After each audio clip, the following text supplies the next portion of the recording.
Hey guys, this is Miss Rogers. I know some of my new kindergarten students may not know who I am, but I am the librarian here at Mount Sterling Elementary, and I'm going to be reading a couple of books each week to you guys through our program called One Book, One School. All kindergarten, first, and second grade students are going to be hearing the same book. So we're going to be studying different cultures, and we're starting out with cultures that are represented right here in our own school. So our first two books are going to celebrate the Hispanic culture for our Hispanic students, and so that our other students can learn a little bit about the Hispanic culture. Our first book is called Mango, Abuela and Me. And so abuela in Spanish, that means grandmother. So this is about Mia and her faraway grandmother who has lived in a Hispanic country, and she has left her sunny house with palm trees to come and live with Mia and her parents in the city.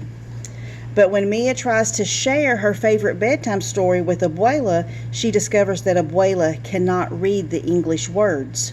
So Mia helps Abuela with her English while they cook, and Mia learns some Spanish words too. But it's still hard for Abuela to learn the words that she needs to tell Mia all of her stories. Then Mia sees a parrot in a pet shop, and she has the perfecto idea for how to help them all communicate just a bit better. So I'm going to share this story with you guys now. Mango, Abuela and Me by Meg Medina.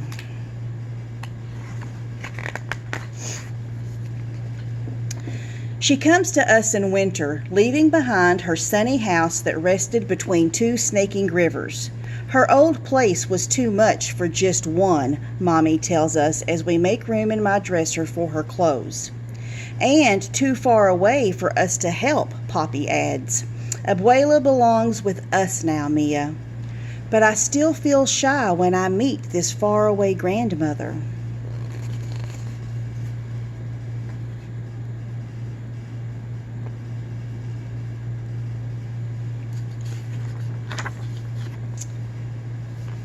Pin, pon, pun. Poppy unfolds Abuela's bed and she slides it right next to mine. You will get to know each other, he says. But when I show Abuela my new book, she can't unlock the English words. We can only look at the pictures and watch Edmund race on his wheel. There's Edmund. He's her pet hamster. And there is Mia and Abuela. Look at Abuela's face. She's very sad that she can't understand the English words and that she can't share the book with her granddaughter. Then, just before we turn out the light, she pulls out two things tucked inside the satin pocket of her suitcase. A feather, una pluma, from a wild parrot that roosted in her mango trees, and a snapshot, a photograph, una fotografia, one of a young man with Poppy's smile. To Abuelo, she says, climbing into bed. That means your grandfather. Snuggled in my pajamas, I smell flowers in her hair, sugar and cinnamon baked into her skin. That night, I dream of a red bird circling in the sky.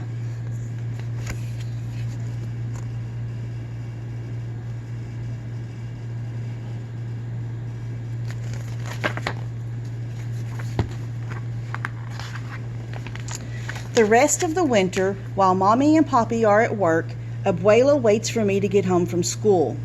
Then we bundle up in thick socks and handmade sweaters to walk to the park and toss bread to the sparrows.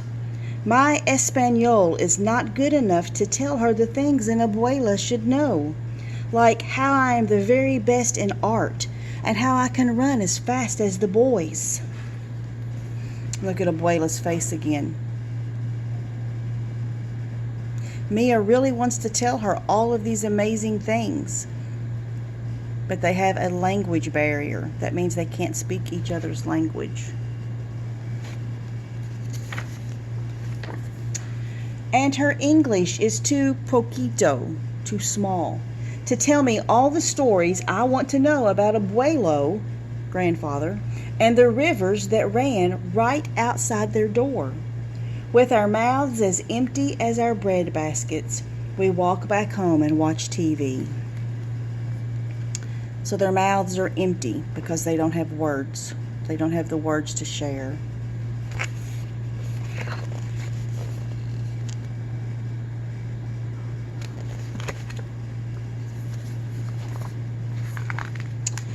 Abuela and I can't understand each other, I whisper to Mommy. Things will get better, Mommy says. Remember how it was with Kim? Kim is my best friend at school. When she was new, our whole class taught her English words. Now, Miss Wilson sometimes has to say, "Please be quiet, girls, others are working."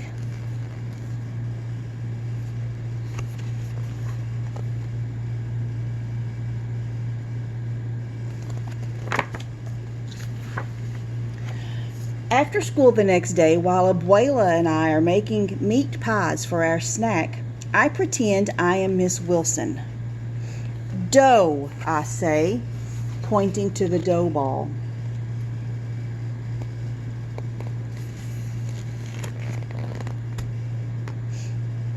Abuela says, "Dough," masa, and rolls it flat.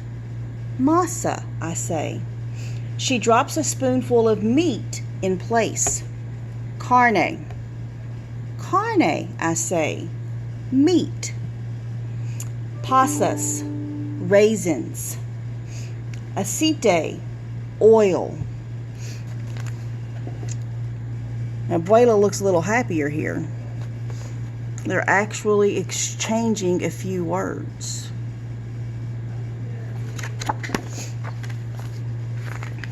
Then I remember the word cards we taped in our classroom to help Kim.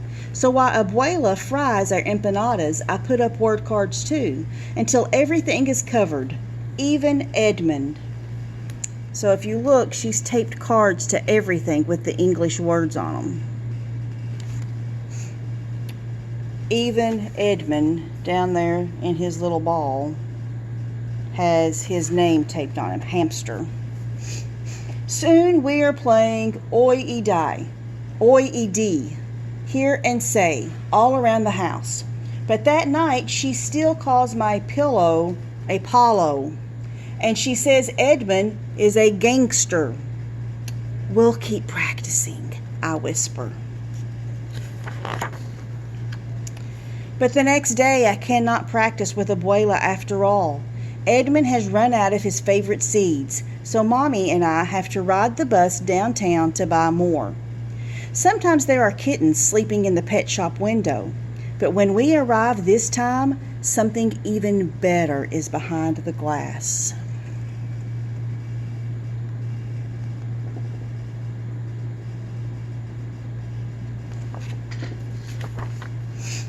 "Look," I say, "the window has become a jungle filled with birds, and right in the middle is a parrot staring at us with black bean eyes."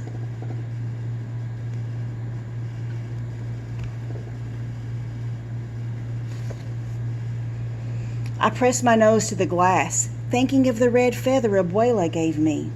"Let's buy him," I tell Mommy. "But Mia, you already have Edmund," Mommy says. "Oh, not for me," I say, "for Abuela, like the parrot that lived in her mango trees. He can keep her company when I'm at school." When we bring him home to Abuela, she says, "Un loro, a parrot." We name him Mango because his wings are green, orange, and gold, like the fruit. During the day, Abuela teaches him how to give beaky kisses and to bob his head when she sings Los Politos to him. "Buenas tardes, Mango," Abuela says, opening his cage door when I get home from school. "Good afternoon," I say, and I give him a seed. Soon, Mango calls to me even before we open his cage. "Buenas tardes," he says when I open the door. "Good afternoon."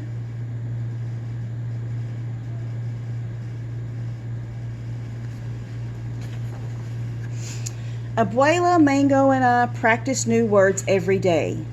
Mi Espanol gets faster, and Abuela and Mango learn the days of the week, all the months of the year, and the names of coins. How did he learn all of that? Poppy asks when we show him all that Mango can do. Abuela winks at me and gives Mango a piece of banana, peel and all. Practice, she says.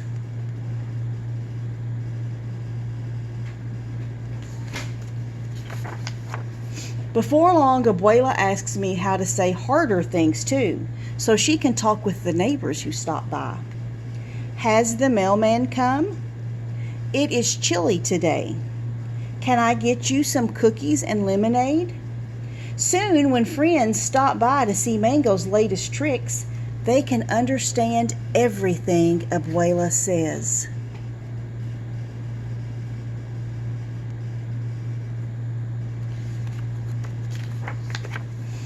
But best of all, now when Abuela and I are lying next to each other in our beds, our mouths are full of things to say. I can tell her about my buen dia and show her my best pintura of Mango. Abuela reads my favorite book with only a little help, and she tells me new stories about Abuelo, who could dive for river stones with a single breath and weave a roof out of palms. I draw pictures for her. She still misses their old house, she says, but now only a little bit.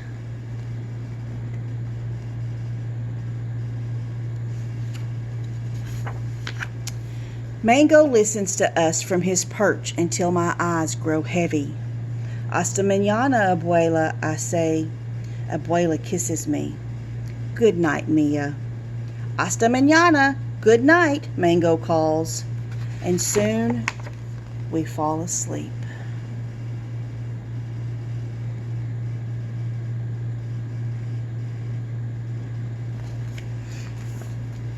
Okay, so I hope you enjoyed your first One Book, One School book. It's important for us to remember that we have friends in our schools that may not speak the same language as we do. Sometimes they may speak a little bit of our language, but not as much as we do, or they may not understand a word that we say. So it's really important to help your friends to understand new words or words that they don't know the meaning of, and it's really neat to be able to learn to say some of the words from their native language too. Hope you enjoyed this book, and we have one more Hispanic culture book that we'll be reading later on in the week, and I hope to see you guys then. Bye-bye.